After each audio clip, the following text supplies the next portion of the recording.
Hi guys, in my previous video I showed you different phases of the walking cycle. Today I'm going to focus on the conditions and diseases related to the walking cycle. So I'm going to focus my camera on my feet to show you and revise the walking cycles, and then we can discuss the conditions. So as I mentioned in my previous video, the walking cycle or gait cycle is comprised of two phases, a stance phase and gait phase. Stance phase has different steps. The first step is the heel strike, and then we have the foot flat, and then mid stance.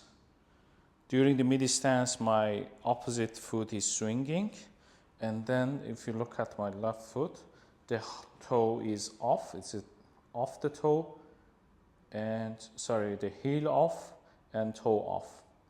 And now I'm gonna going to the swing phase, initial, mid, and terminal swing phase.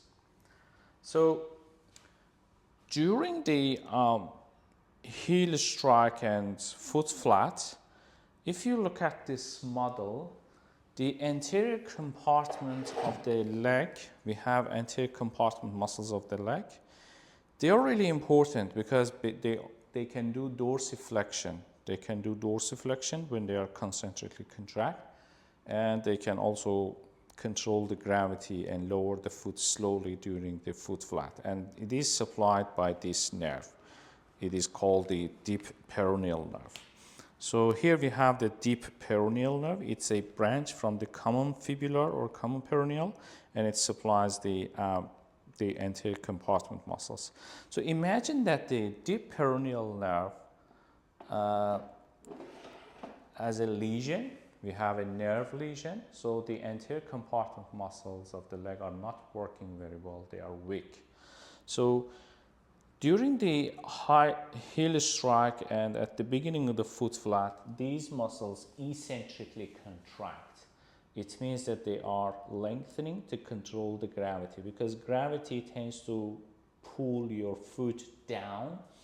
So these muscles eccentrically contract, they are lengthening to slowly lower the foot and the ground and control the gravity.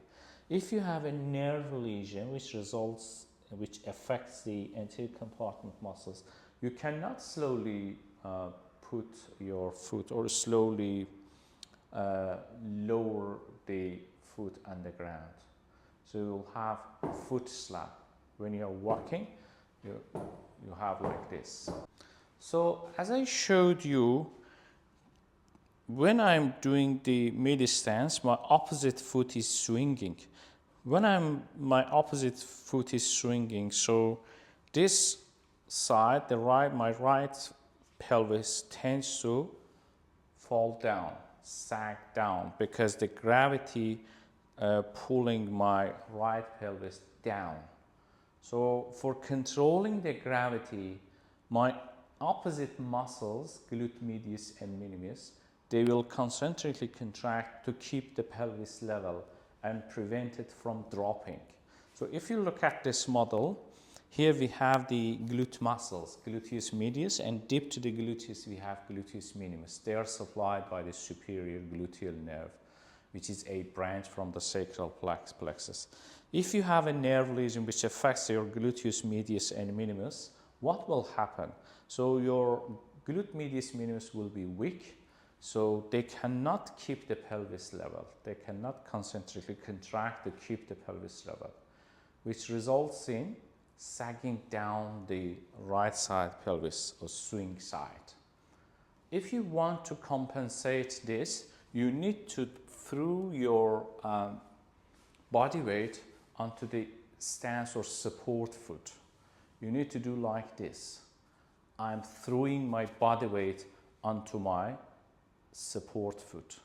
So when you are walking, you are doing like this. So it's known as the duck walking. You are walking like a duck. If you look at precisely to the elderly people, some elderly people who have a weak glute medius minimus, they are walking like this. And in medicine, it is called Trendelenburg sign, positive Trendelenburg sign, which means your pelvis, the swing pelvis, is sagging down, and you need to compensate it. You need to throw your body weight onto the support side. The third condition that I'm going to show you that during the swing phase, look at my left foot, it's swinging. So if you look at carefully, I'm going to focus my camera to show you my feet. So look at my left foot. It's going to the swing phase. During the swing phase, if you look at my knee, it's lifting up to help the toes to clear the toes from the ground. So what will happen during the initial swing phase? If you look at here, my hip is flexing. So hip flexors flexing the hip, which lifts the knee up, which helps the toes to clear from the ground.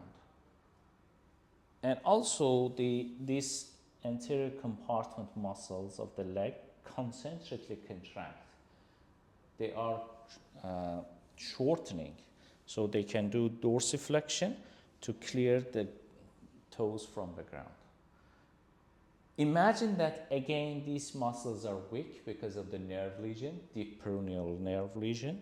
What will happen during the walking? Your toes are not able to clear off the ground. So what should you do? You need to lift your knees more to compensate this weakness. It is known as the steppage gait. So you're walking like this. Okay? This is the third condition.